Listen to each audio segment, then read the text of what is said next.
when a frail Pope Francis appeared on the balcony of St. Peter's Basilica and delivered his Easter blessing to excited worshippers.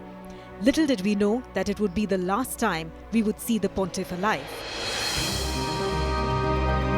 As he embarked on a surprise Pope-mobile tour around St. Peter's Square, it was clear that the ailing Pope was worse for wear.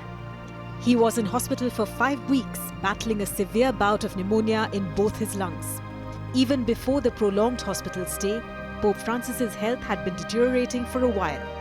In fact, last year he had approved a stripped-down funeral for himself. Pope Francis, the leader of the Roman Catholic Church, died at his Casa Santa Marta residence in the Vatican. The Carmelengo, Cardinal Kevin Farrell, who is a senior Vatican official, visited Pope Francis in his private chapel and called out his name to rouse him. When the pontiff did not respond, his signet ring was defaced or destroyed, signifying the end of his reign, and the papal apartments were sealed off. The Carmelengo informed the College of Cardinals, which is the governing body of senior church officials, that the Pope had died. Then his death was announced to the world in a Vatican statement. Carissimi fratelli e sorelle, con profondo dolore devo annunciare la morte del nostro Santo Padre Francesco. Alle ore 7:35 di questa mattina, il Vescovo di Roma Francesco è tornato alla casa del Padre. La sua vita tutta intera è stata dedicata al servizio del Signore e della sua Chiesa. Ci ha insegnato a vivere i valori del Vangelo con fedeltà, coraggio e amore universali, in modo particolare a favore dei più poveri ed emarginati.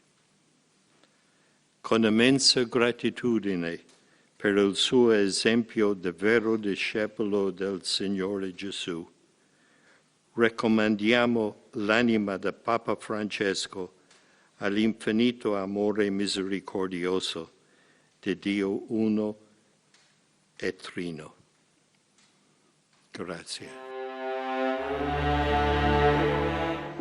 The Pope's death will trigger 9 days of mourning known as the Novandile. Italy also typically declares a period of national mourning. During this period, the Pope's body is prepared for public viewing in St. Peter's Basilica, dressed in full papal vestments. Hundreds of thousands will line up to pay their respects, including foreign dignitaries and world leaders. In the past, the pontiff's body was displayed on a raised platform called the catafalque. But Pope Francis's simplified funeral rites will see him lying in an open coffin without so much pomp and pageantry. Traditionally, popes are buried in the Vatican grottos behind St. Peter's Basilica. But Pope Francis decided to break from this tradition. He expressed his wish to be buried in Santa Maria Maggiore Basilica in Rome, which is one of his favorite and most visited churches. He will be the first pope in a century to be buried outside the Vatican. Past popes have been laid to rest in 3 nested coffins made of cypress, lead and oak. Francis also simplified this, requesting a single wooden coffin with a zinc lining.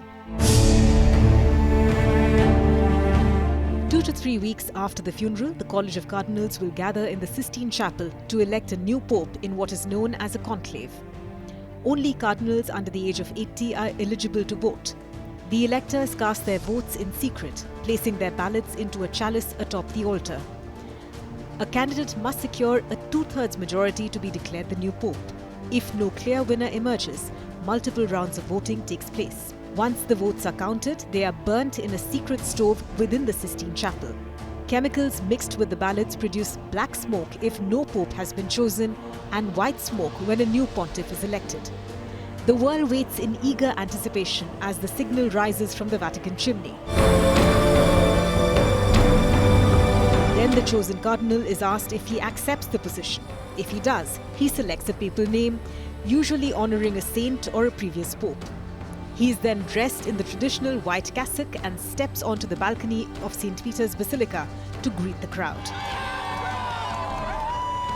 A cardinal announces Habemus Papam, which is Latin for "We have a Pope." The new pontiff then delivers his first address, setting the tone for his leadership of the world's 1.3 billion Catholics.